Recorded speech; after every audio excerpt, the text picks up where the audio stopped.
बिस्मिल्लाहिर्रहमानिर्रहीम। पाकिस्तान के सब ख़वातीन व हज़रात को पाकिस्तान तहरीक इंसाफ के सेंट्रल ऑफिस इस्लामाबाद से अस्सलाम वालेकुम। आज की प्रेस कॉन्फ्रेंस दो अहम मौज़ूओं पे मैं कवर करूँगा। बैसियत सेक्रेटरी जनरल पाकिस्तान तहरीक इंसाफ और अपोजिशन लीडर कौमी असम्बली में। ख़वातीन व हज़रात, सबसे पहले इस प्रेस कॉन्फ्रेंस का मकसद अपने मीडिया के ख़वातीन व हज़रात को मैं बताना चाहता हूँ कि जो इस वक्त बाई इलेक्शंस 21 अप्रैल को होने जा रहे हैं, तो उस पे जो प्री पोल रिगिंग का बाजार इस वक्त हुकूमत पंजाब और फेडरल हुकूमत ने गर्म किया हुआ है, उस पर मैं रोशनी डालूंगा। और फिर जो इस वक्त जो महंगाई का सैलाब और सुनामी, ये खोखली बैसाखियों पे हुकूमत जो चल रही है, उसके ऊपर हम लोग रोशनी डालेंगे। सबसे पहले आपको मैं बताता चलूं कि एक हल्का मैं लेता हूं और उसके बारे में मैं आपको डिटेल बताता हूं, और यही चीज़ बाकी हल्कों में भी इसी तरह की हो रही है पंजाब के, जहां के पाकिस्तान तहरीक इंसाफ के कैंडिडेट्स इस वक्त इलेक्शन लड़ रहे हैं सुन्नी इत्तेहाद काउंसिल के टिकट्स पे। मैं आपको जनाब वाला PP 36 पे यहाँ पे अहमद चट्टा साहब के भाई फयाज चट्टा साहब इस वक्त इलेक्शन लड़ रहे हैं, हमारे वो उम्मीदवार हैं।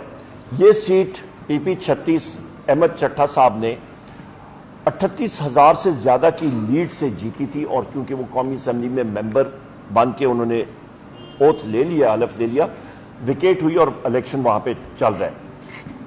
इस वक्त हो क्या रहा है कि अहमद चट्टा साहब और फयाज चट्टा साहब के घर के इर्द गिर्द पंजाब पुलिस ने आके प्रिजन वैन्स भी लगाई थी 2 दिन पहले, रेत के वहाँ पे डंप की, रोड्स ब्लॉक की।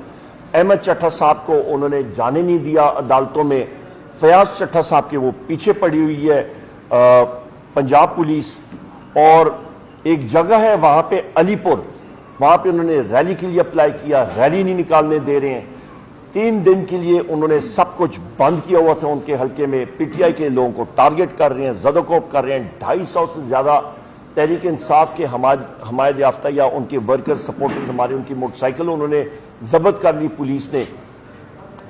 यहाँ पे 14 अप्रैल को चट्टा साहब, अहमद चट्टा साहब एक कॉर्नर मीटिंग के लिए जा रहे थे, और जो एक सहन के अंदर जहाँ पे कोई लाउड स्पीकर नहीं था, वहाँ पे वो जा रहे थे। और जैसे ही वो वहाँ पे पहुँचने लगे तो 500 से ज़्यादा की पुलिस नफरी ने वहाँ पे जाकर रेड किया, लोगों को उठाया, ज़दोकोप किया लोगों को।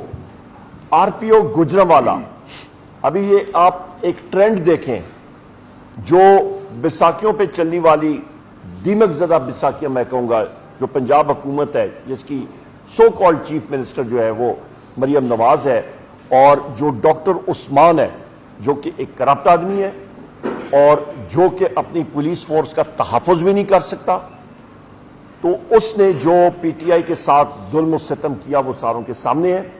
तो उसके कहने पे जनाब वाला यहाँ पे RPO गुजरांवाला, उसको चार्ज दिया गया है वजीराबाद का, जो कि मुस्लिम लीग नून के कैंडिडेट का करीब का रिश्तेदार है।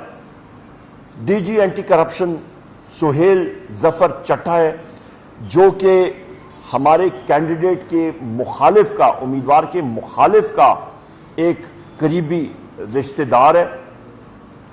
और इन सारे लोगों को नीचे, इन लोगों को ये इंस्ट्रक्शंस आई हैं कि आपने फॉर्म 45 PTI के लोगों को नहीं देना, फॉर्म 47 में आपने धांधली करनी है। तो ख़वातीन हज़रात, मैं यही बात एक बार फिर दोहराना चाहता हूँ कि अवाम की आवाज़ है पाकिस्तान तहरीक इंसाफ और वज़ीर आज़म इमरान खान, और यहाँ पे ये करप्ट तरीन इंतज़ामिया, जिनकी कोई मॉरल बैकिंग ही नहीं है, जिनके पास हुकूमत की पजीराई नहीं है, वो अपने हथकंडे इस्तेमाल करके ये सारी चीज़ें गुजरांवाला शहर में और इस हल्के में कर रहे हैं। और यही चीज़ बाकी पंजाब के हल्कों में रिपीट होती जा रही है। आपको मैंने सॉलिड एविडेंस, एक पूरा एक टेस्ट केस आपको बना के दे दिया, क्योंकि टाइम शॉर्ट होता है प्रेस कॉन्फ्रेंस में। बाकी चीज़ें आपको बाकी हल्कों में भी यही चीज़ें मतलब हो रही हैं। अच्छा, इसके अलावा मैं ये भी कहता चलूँ कि पोलिंग बूथ, अभी ये इलेक्शन कमीशन का मसला आ जाता है। इलेक्शन कमीशन जो बार हम लोग कह रहे हैं کہ آج کل چیف الیکشن کمشنر ماشاءاللہ ریو ڈی جنیرو گئے ہوئے ہیں صاحب، برازیل، وہاں کے مزے لینے کے لیے گئے ہوئے ہیں، پتہ نہیں کس کے لیے گئے ہوئے ہیں، اور ان کو کینیڈا میں ایمبیسڈرشپ جو ہے وہ ان کو پرومس کی گئی ہے، ان سے وعدہ کیا گیا حکومت کا کہ آپ پی ٹی آئی کی سیٹیں کم کرائیں اور وہ یہاں پہ گنتی پھر کرائیں اور آپ کو ہم لوگ اس چیز سے نوازیں گے۔ تو ان کے کہنے پہ جناب والا پولنگ بوتھ الیکشن کمیشن کے کہنے پہ اس حلقے میں کم کر دیے گئے ہیں اور کئی پولنگ بوتھ مکس کر کے 30 کلومیٹر دور لے کے گئے ہیں۔ یہ پری پول ریگنگ نہیں پاکستان کے میرے عزیز خواتین و حضرات، میرے ہم وطنوں، تو پھر اور کیا ہوگا؟ بار ہم لوگ کہتے رہے ہیں۔ یہ ہو گئی ایک بات، اس کو ہم لوگ شدید الفاظ میں کنڈیم کرتے ہیں اور ہم لوگ پہلے سے کہتے ہیں کہ ہوش کے ناخن لیں، پاکستان اس طرح کی پری پول ریگنگ ان الیکشن میں برداشت نہیں کر سکتا۔ صاف شفاف الیکشن کرائیں، عوام کی آواز سنیں اور اس پہ لبیک کہیں۔ پھر آ جاتے ہیں جناب والا آج کی خوشخبری، کورٹس نے ہمارے 3 کینڈیڈیٹس کو الحمدللہ واپس ریسٹور کیا ہے۔ ان کی گنتی جو کہ الیکشن کمیشن نے اور دوسرے ٹریبیونلز نے ان کو ڈی سیٹ کیا تھا، وہ الحمدللہ ریسٹور ہوئے ہیں۔ بلال اجاز صاحب ہیں، ہمارے ہماری 2 ایم این اے کی سیٹیں واپس آ گئی ہیں اور ایک ہماری جو ہے وہ صوبائی اسمبلی کی سیٹ پنجاب میں واپس آئی ہے۔ ابھی آتے ہیں خواتین و حضرات مہنگائی کے حوالے سے۔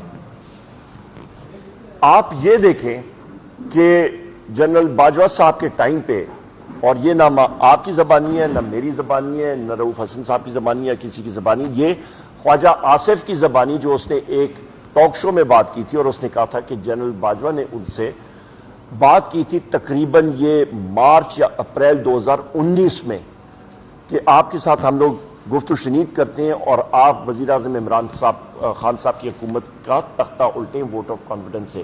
اس کے بعد کووڈ آیا، وہ ڈیلے ہوا اور لنڈن پلان جو ہے وہ آپریشنائز ہوا اس کے بعد 2022 میں۔ کووڈ کے باوجود کرونا میں پوری دنیا لاک ڈاؤن میں جا رہی تھی، ہندوستان میں مودی سرکار نے ہندوستان کو بالکل سیل کر دیا تھا، لوگ فاقوں سے فوت ہو رہے تھے، کاروبار ٹھپ تھا۔ ایک شخص تھا جس نے کہا یہ میں نہیں ہونے دوں گا، اور اس کا نام ہے وزیر اعظم عمران خان۔ اس کی ویژن تھی اور دنیا نے اس چیز کو پھر اکنالج کیا کہ کام ایسے ہوتا ہے۔ کووڈ کے باوجود پاکستان کی معیشت 6% گروتھ ریٹ سے بڑھی، دنیا الٹ طریقے سے ان کی گروتھ ریٹ نیچے جا رہی تھی، پاکستان کی معیشت بڑھی، کاروبار بڑھ رہا تھا۔